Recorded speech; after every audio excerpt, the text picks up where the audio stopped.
Look, I wouldn't have picked Vice President Trump to be vice president, but I think she was not qualified to be president. So let's start there.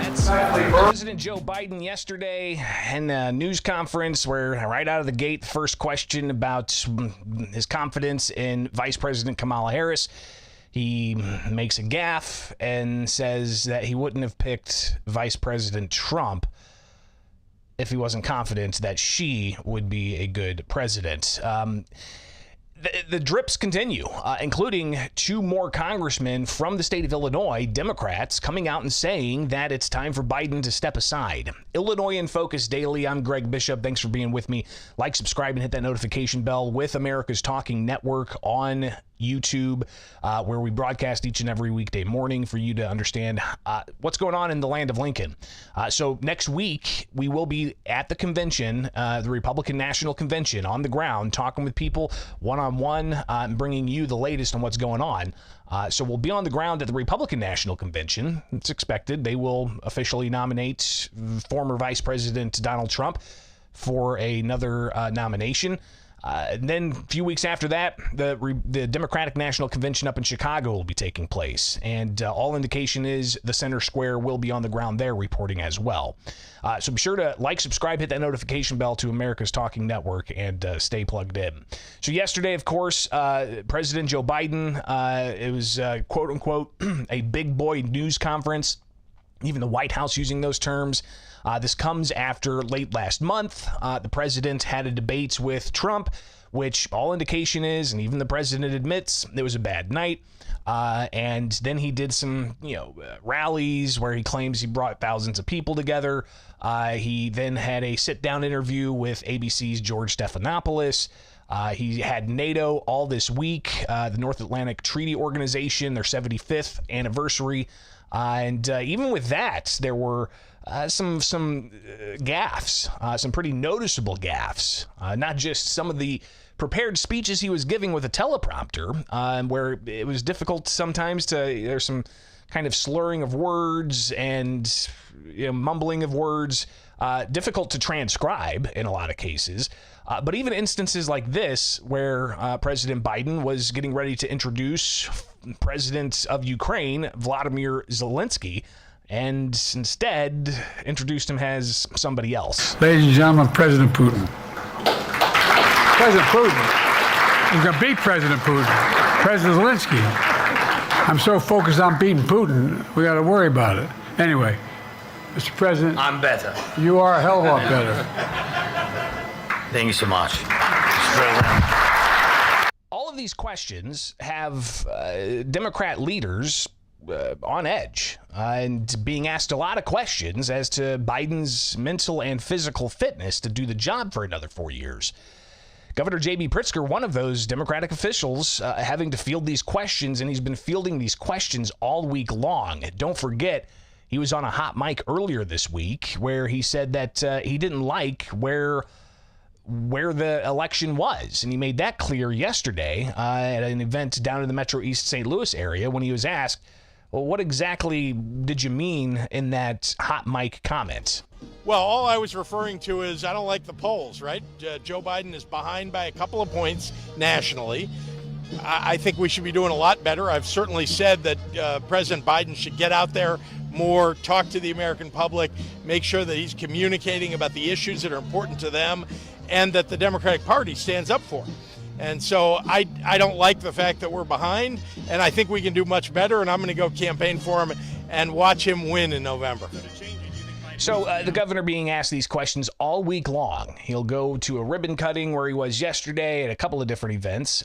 He was only asked questions at one of the events. And earlier this week, signing legislation. He then had to field questions about Biden's fitness.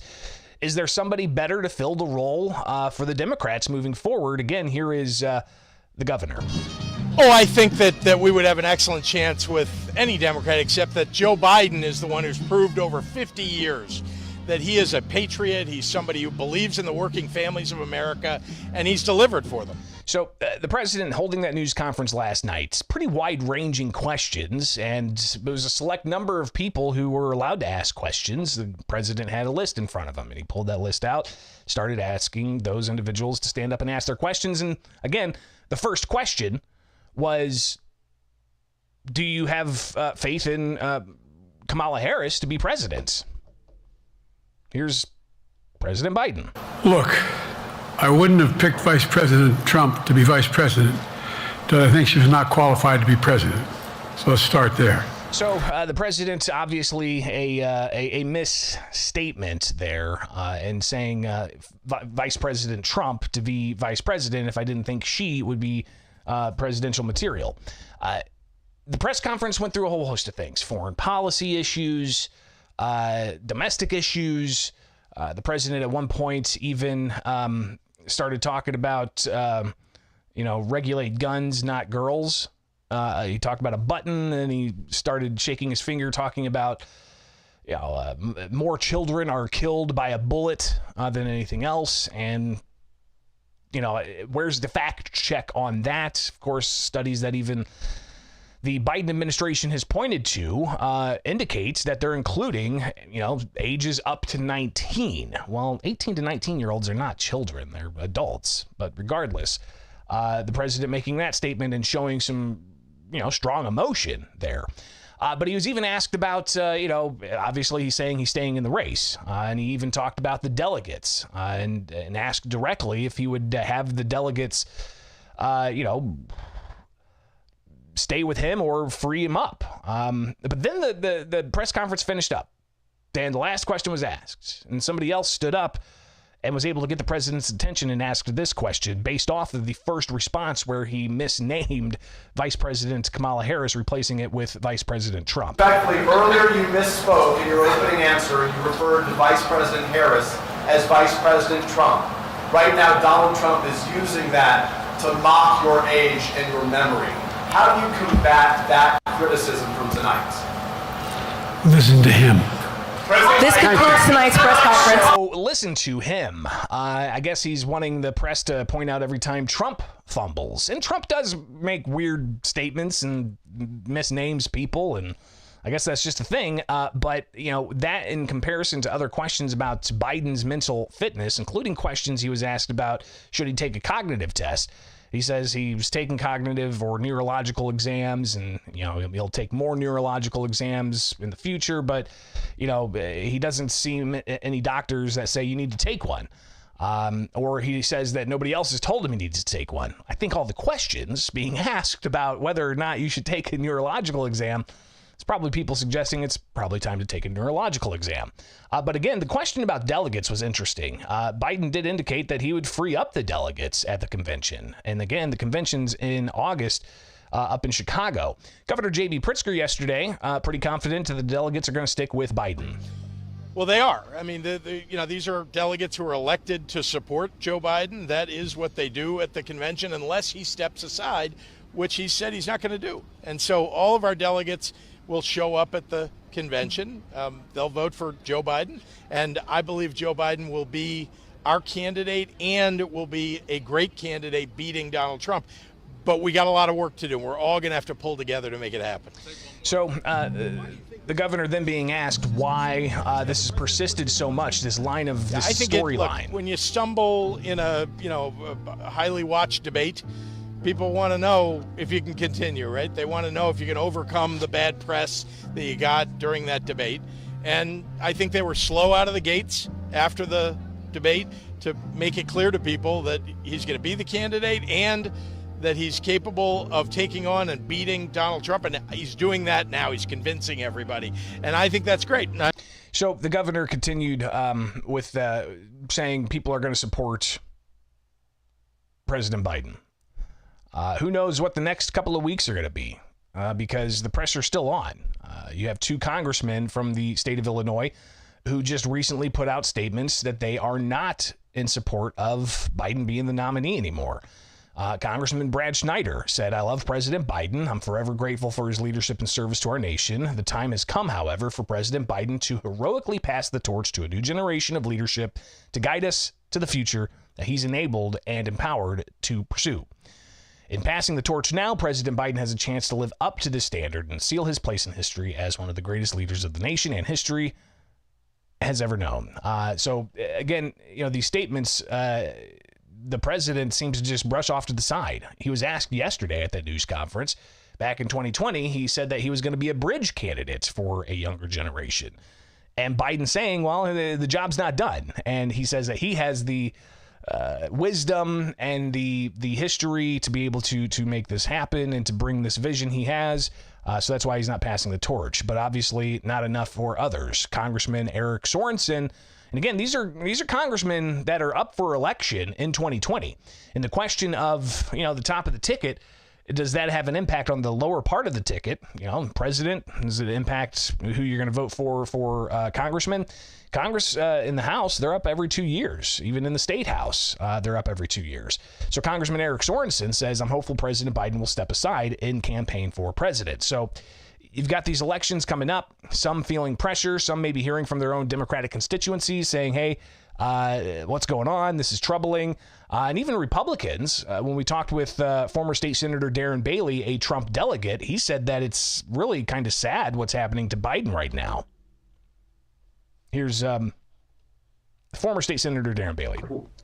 This whole Biden debacle, I mean, I am literally embarrassed for him. Watching that debate last week, I have no idea how anyone can put their faith and confidence in what's going on. Now, J.D. Pritzker's a liar, and you can't believe anything that comes out of that man's mouth. But I've said it in the debates 2 years ago, and I'm going to say it again in November when that day to cast our votes comes. It would not surprise me at all if J.B. Pritzker's name was not in that slot. So there is no way, Joe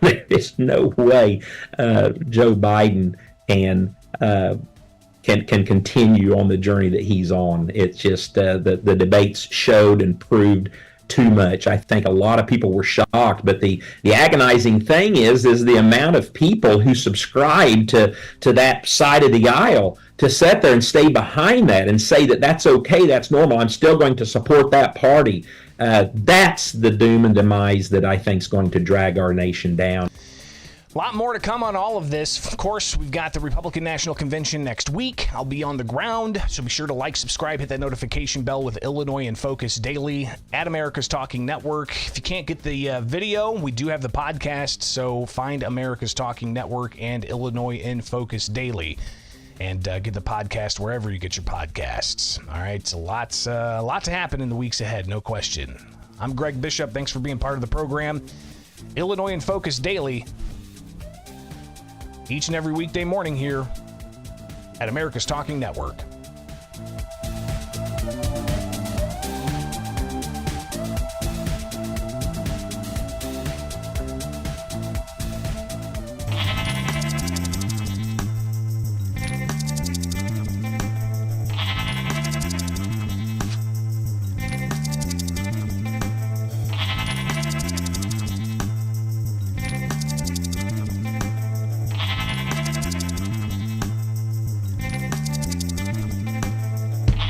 It's been another busy week at thecentersquare.com, where you can get the latest headlines, keeping you plugged in on what you need to know. I'm Greg Bishop, Associate Editor with The Center Square. This is Illinois in Focus Daily. Happy Friday.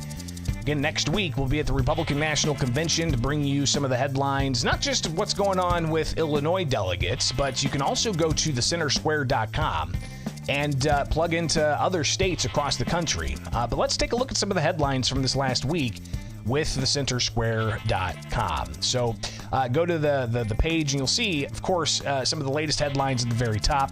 Democrats blaming Republicans for Chicago crime, and that's crazy. If you missed the interview with John Cabello from earlier this week, yesterday, you can find those at America's Talking Network, Illinois in Focus Daily, and have that conversation with State Representative John Cabello in response to Chicago Mayor Brandon Johnson and even Governor J.B. Pritzker saying that the violence in Chicago is a result of Republican disinvestment in cities. And Cabello and others pointing out that Republicans haven't been in control of Chicago or Cook County for decades. And the funding issues that Pritzker points to under the Rauner administration, the former administration of Republican Governor Bruce Rauner here in Illinois, there was a 2.5-year budget impasse. Blame who you want, but really it came down to the Illinois House never passed a budget that could be signed, that was balanced. But regardless, you can go down that rabbit hole if you want. But the governor, Pritzker, pointing to Rauner, saying, hey, he defunded these programs for violence intervention and so on. But saying that Republicans are the cause of this is quote-unquote crazy and insane, according to John Cabello. But they also, if you read that story, you'll get the back and forth about violence intervention programs and whether or not you've got youth summer jobs, and are those dollars actually being spent appropriately? Also, be sure to check out Illinois Quick Hits. Those come out twice a day, and they're just quick little blips of things you need to know about, including the Stellantis Belvedere plant getting hundreds of millions of dollars in grants to help get that site going. And this is, of course, as a result of labor negotiations with Stellantis and the other large vehicle operators, and they're going to be opening up a plant in Belvedere here soon. Some other numbers you need to know, of course, Illinois tax dollars spending $53+ billion in this fiscal year that started July 1st. A lot of tax revenue coming from gambling and also cannabis, but gambling revenues from casinos compared to last year are up. However, they are down from the year before. And what's also interesting there is the Bally's Casino in Chicago is not performing nearly at the pace that it usually would. So you can read that story as well at thecentersquare.com. Continuing on, we're just kind of going back in time throughout this past week. Talked about Governor Pritzker quite a bit this week. He's just been peppered with questions about President Joe Biden's fitness. But you've also got questions about the child tax credit that's part of the budget here in the state of Illinois. And if you read that story, you'll find out that, hey, if you're under a certain income threshold, if you have children, you're going to get a child tax credit, $300 of a child tax credit, up to some, if you only have one child, maybe like $175 or something.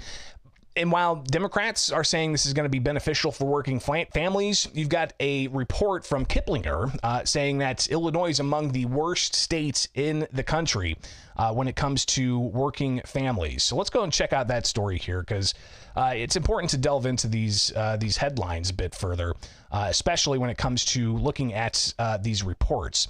So go check out the story. Pritzker touts child tax credit as Illinois among the worst for working class families.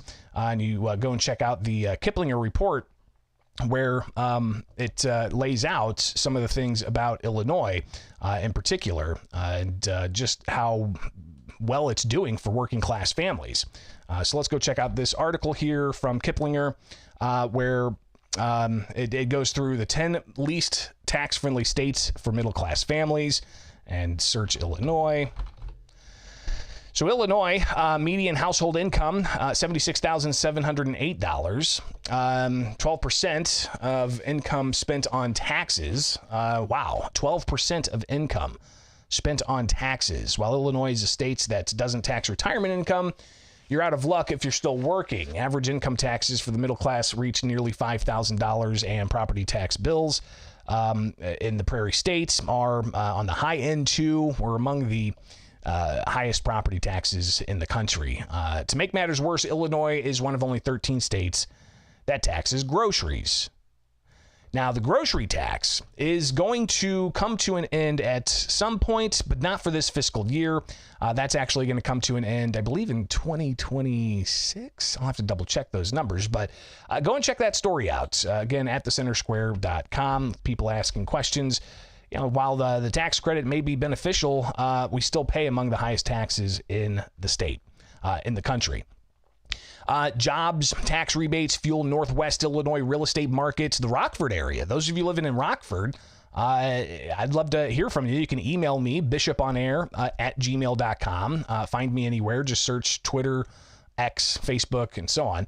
You can message me that way. But if you're in the Rockford area, I'd like to hear your thoughts on that story, because some real estate experts saying that with the Belvedere plant, for instance, and hospitals in that area. There's been a boom in the northwest part of the state. Continuing on with other things you can find at thecentersquare.com. We talked about the health insurance law that Governor Pritzker signed earlier this week. The November ballot issue. This could pop today, by the way. The Illinois Supreme Court could make a decision about whether or not candidates that didn't run in the primary can get on the November ballot. If you recall, Governor Pritzker enacted a hastily passed law that says if somebody didn't run in the March primary, they can't be on the November ballot for a major party through slating. Well, slating's been happening in the state of Illinois for decades. Whether or not you like it, changing the rules midstream, that was the question that was posed to a lower court in Sangamon County, and they blocked that law. And now it's up in front of the Illinois Supreme Court. So we could find out very soon if the Illinois Supreme Court is going to either reverse that lower court decision and agree to hear the case, or keep that lower court decision in place and then hear the case later. So we'll see what happens there. More tax revenues, $1 billion in sales for cannabis in the state of Illinois, and a lot of that money going to nonprofits across the state. 25% of every dollar of cannabis taxes the state brings in goes to communities that have been impacted by the war on drugs, so to speak. So interesting to see the breakdown of how those dollars are used. Also, just all of the different headlines you can get at thecentersquare.com. Want you to go check those out, all right? Especially if you're a farmer, and the pesticide dilemma that people are having to talk about and handle. So clearly, there's plenty going on for you to read up on, share with your friends, keep plugged in, and wake up with us each and every weekday morning with Illinois in Focus Daily. I'm Greg Bishop. Be sure to like, subscribe, and hit that notification bell with America's Talking Network, because we are going to be broadcasting from the Republican National Convention each and every morning, reviewing the things that happened the day before. So very much looking forward to being there to bring you the latest. And of course, we'll do what we can to keep you updated with Illinois in Focus Daily each and every weekday morning. I'm Greg Bishop. Follow me anywhere. Just search Bishop on Air, and we can connect that way. And be sure to like, subscribe, hit that notification bell, and subscribe to thecentersquare.com for the regular newsletter. Subscribe to Illinois in Focus anywhere you get your podcasts, and we'll see you back here Monday morning.